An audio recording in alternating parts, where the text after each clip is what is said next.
नमस्कार, स्वागत आहे मिनी ब्लॉगमध्ये. तर आज मला ना शेवग्याच्या शेंगाची भाजी बनवायची होती. त्यामुळे मी शेंगा आहे ना परतायला टाकून घेतलेल्या होत्या.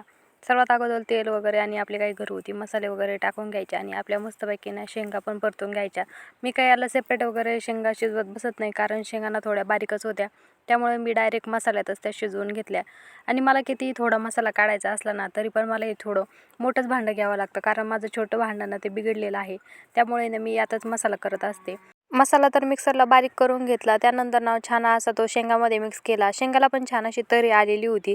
आणि सृष्टीने काल पॅकेट आणलेले बघितले होते, त्यामुळे तिला ना मॅगी बनवून द्यायची होती आणि तिच्यासोबतच ना आम्हालाही थोडीशी बनवलेली होती.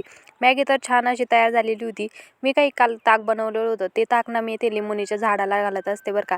कधी कधी चहाचं पाणी वगैरे पण टाकते. त्यामुळे ना आपले हे झाडं खरंच खूप छान वाढतात बरं का. तुम्ही हे नक्की ट्राय करून बघा.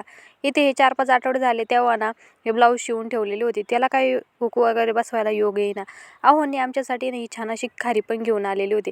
ही खारी कोणाकोणाला आवडते कमेंटमध्ये नक्की सांगा बरं का, कारण आपल्या लहानपणी अशा खाऱ्या आपण खूप साऱ्या खाल्लेल्या असतात. चला तर मग व्हिडिओ आवडला असेल तर लाईक करा, शेअर करा. चला भेटू पुन्हा पुढच्या व्हिडिओमध्ये. तोपर्यंत बाय बाय.